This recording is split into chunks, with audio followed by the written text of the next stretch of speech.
The ruling establishment has a lot of, they will stop at nothing to complete their toolkit of control, right? So one of the things that has been missing from the toolkit of total control has been quarantines and curfews, right? Mm-hmm. So now, welcome to the new world in America, where to get on a bus, to go through a subway station, if you think that the procedures at the TSA are onerous, right? Guess this is coming to a bus depot near you. It's a more invasive way, and the ruling class needs this because, let me say, if the ruling class ever saw wide-scale civil unrest, you'd see an Ebola outbreak in America right away. Okay, so this is, what you see is that Ebola is another tool in the toolbox of the ruling class to control. Yeah, to keep down absolutely, repression. positively, 100%. This is a tool. Right. Ebola doesn't just magically start spreading. Mm-hmm. And then we have this doctors that come back here. The white people, of course, live. Mm-hmm. You know, the two whites who got it survived. All the black people that get it die. Right? It's very possible that these one of these NGOs over there is going around with a veil of Ebola or spreading it from a small plane onto villages. The point is to get hundreds of thousands of people infected with it and create the next phase of control. Now, one of the things I'd like to show to back up my my claims here. Here's a document from the Rockefeller Foundation. Rockefeller Foundation, right there. You can zoom in on that, where my finger is. It's called Scenarios for the Future International Development, the Rockefeller Foundation. All right. Okay. Let's take a look at what they're saying here. This is something like a 50, 60-page document. I'd like you to go to page 18, if you can look at this up on the internet, but I'll read it off to you. It's called lockstep, lockstep. And this is a phrase that I used right after 2001 when I saw the entire system of the United States, including the population, were in lockstep. So the Congress went along, and yes, it was Osama bin Laden, and the people waved their flag and said, I hate, hate, hate, hate, and everything was in lockstep. Well, in 2010, they published this, Rockefeller Foundation, and here's what they're saying. They're saying that they call it a scenario. These are scenario narratives, and they speak about it in the past tense. So they put out this scenario, lockstep. A world of tighter, top-down government control and more authoritarian leadership with limited innovation and growing citizen pushback. Okay, I'll read a little bit of it. In 2012, the pandemic that the world had been anticipating for years, nobody was anticipating a pandemic, finally hit.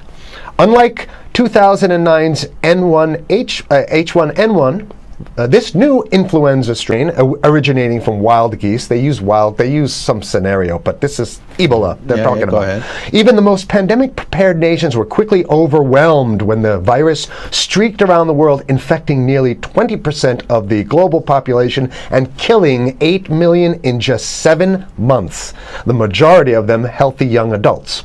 The pandemic also had a deadly effect on economies. You can see the agenda. Just naked, raw, naked control agenda written down, and it's anybody's guess how this becomes effectuated in real life. So whether this is written specifically as marching orders or whether people take it upon themselves in the intelligence networks to say, okay, well, this has been produced, so this is the plan here. But these narratives have to be written in advance because the intelligence agencies don't know how to do these narratives. They need help. So these think tanks, they come up with these like Rand Corporation, Rockefeller Foundation. These are think tanks of death. They're not the think tanks, they're not there to find great ways to help people. Right? Okay, the pandemic also had a deadly effect on economics. International mobility of both people and goods screeched to a halt. Which is what they want. They want a completely isolated world, right?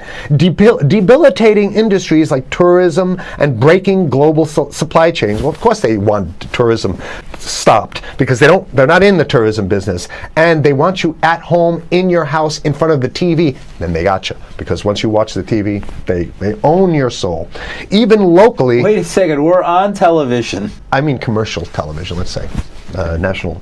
Even locally, normally bustling shops and offices sat empty for months. Okay, so I love how they talk about it in the past tense in 2010. Right? The pandemic blanketed the planet, though disproportionate numbers in Africa died. Southeast Asia and Central America, where the virus spread like wildfire. It sounds like the opening monologue of a disaster movie, right? Exactly. Now listen to, here's the good stuff now.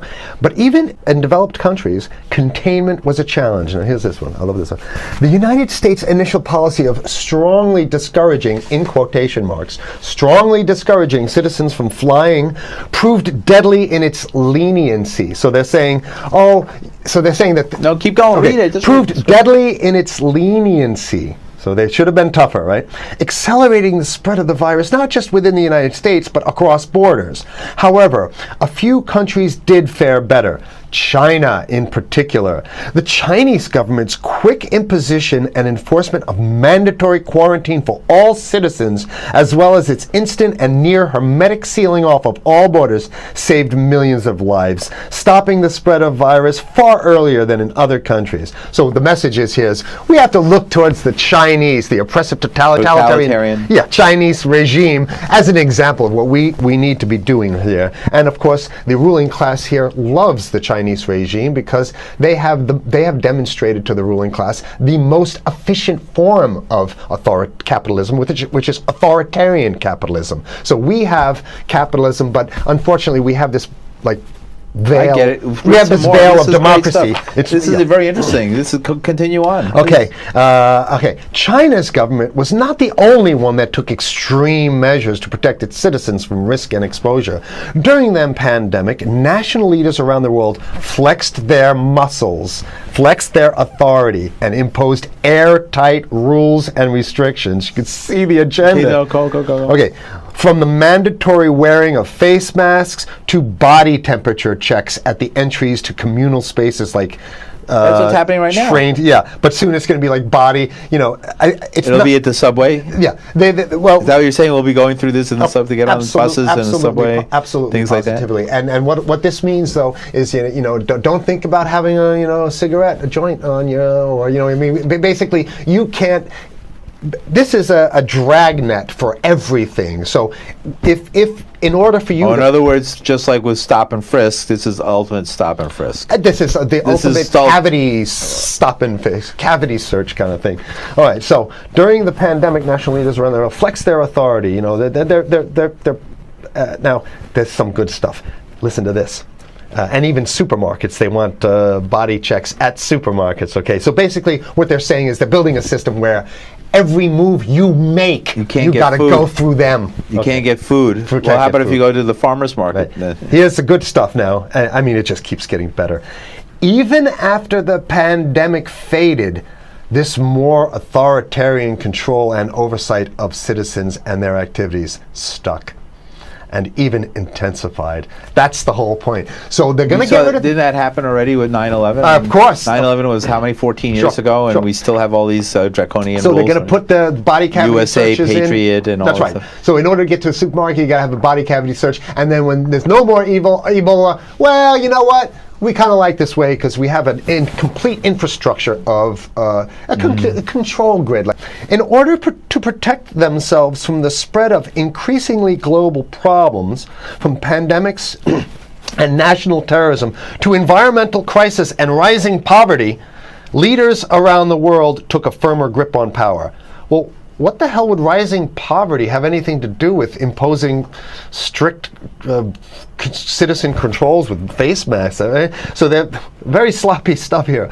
At first, the notion of a more controlled world gained wide acceptance and approval. I'm sorry. Nobody likes this stuff. They're just saying it. I have to provide analysis. We only have 5 minutes left, so that's. Oh my God. Okay. Citizens willingly gave up some of their sovereignty and their privacy to more paternalistic states in exchange for greater safety and stability. I mean, that's just a complete naked contradiction to the famous saying that if you think you're going to give up a little bit of security, I mean, if you're going to give up your freedom for security, you're going to get neither. That's the long-standing thing. And here what they're doing is They're not even ashamed or embarrassed to absolutely say the exact opposite. They're saying, yes, we all want to give up our privacy and sovereignty for more stability and security and stability. So you don't get that. When you give it up like that, you get the shaft. Can you show us the cover again of what you were just reading? One more time, and then I have two more documents. Right, this is what we were reading here, and just zoom in a little bit so folks can see it. He'll zoom in, don't worry, you can relax. All right. And scenarios for the future of technology and international development. Okay, now I have two more documents. Keep it zoomed. We have the National Security Memorandum of December 10th, 1974. This is Henry Kissinger's brainchild. The National Security Memorandum number 200. You can look that up on your internet. I'll summarize it. He says that there's too many people, we got to get rid of the population. So to answer your question. Oh, from earlier. Yeah, he says, he used the word depopulation, which is different. Depopulation means killing people that already exist, and it's to get the minerals, because we need the minerals. And here's another one. The CDC has a patent on Ebola. They patented it. Yeah? Right. So basically, if you want to get a cure for your Ebola, you got to go. It says it right up here, right? It says human Ebola virus species and compositions and methods thereof, and it's a patent. It's a patent. They patented the main strain plus something like 17 other strains of it. So they own it now, and I don't know how exactly you can own that, but apparently they've done the same thing. Yeah, I didn't think you could own a natural. Yeah, you can. They've, I guess the main thing to finish off this show is this: that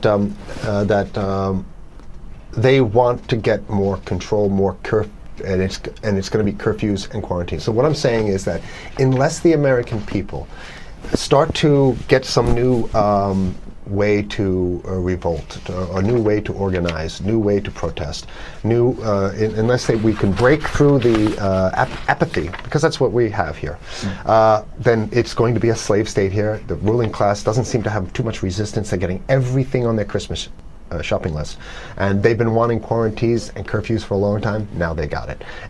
And if you want to live in a world where you're tricked into all this stuff because it's for your safety, right?